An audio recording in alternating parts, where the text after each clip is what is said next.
SPM dapat apa? SPM dapat Alhamdulillah 9A. 9A? 9A. Wow. Yang bertanya? Oh, adalah orang cakap nowadays SPM tak penting. Betul ke? Cikgu saya cakap SPM penting, tapi SPM tu permulaan.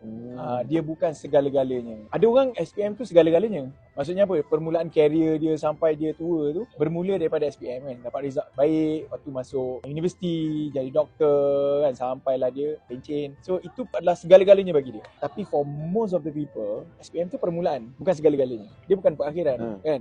So saya Alhamdulillah Allah bagi izin. Saya tak nafikanlah faktor sekolah, faktor cikgu saya usaha keras. Cikgu saya kan ajak admit sampai hari ni saya ingat Cikgu Zakiyah buat apa tau.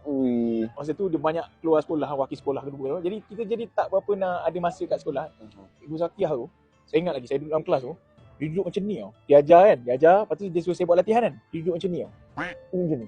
Boleh bayang tak? Dia tak ada kursi pun. Dia just duduk, literally duduk ni meja. Dia pun cakap, dia faham tak?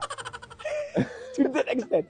Allah bagi rezeki, duduk di sekolah yang baik, ada cikgu yang baik, suasana yang betul-betul grind kita untuk dapat that A lah.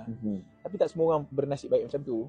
Kan? Jadi bagi saya SPM ni dia adalah permulaan. So kat mana pathway awak nak pergi? Dan saya Alhamdulillah dapat yang baik tu, tapi yang tak baiknya adalah apa yang saya rancang tak dapat. Saya nak jadi doktor tak dapat.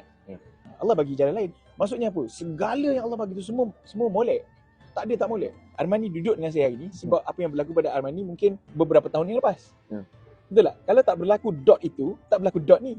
So tu ada satu ayat dia panggil connecting the dots is not by looking forward, it's by looking backwards. Kadang-kadang orang opposite.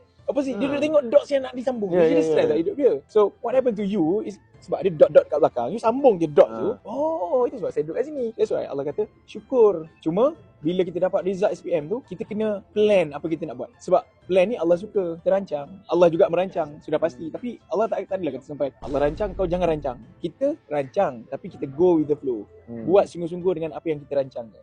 Sebab buat sungguh-sungguh ni siapa suruh? Allah juga suruh. Rancang Allah suruh, buat sungguh-sungguh pun Allah suruh. Kat mana Allah suruh buat sungguh-sungguh? Dalam surah Al-Insyirah. Bismillahirrahmanirrahim. Alam nashrah laka sadrak wa wada'na anka wizrak alladhi anqadha dhahrak wa rafa'na laka dhikrak.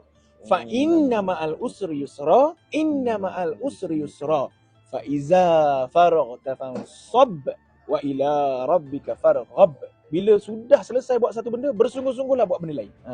Sungguh-sungguhlah. Maksudnya apa? SPM dah selesai. Result apa awak dapat pun okey. Kalau dapat banyak, Alhamdulillah. Tak dapat banyak pun, Alhamdulillah. Ceritanya Allah kata apa?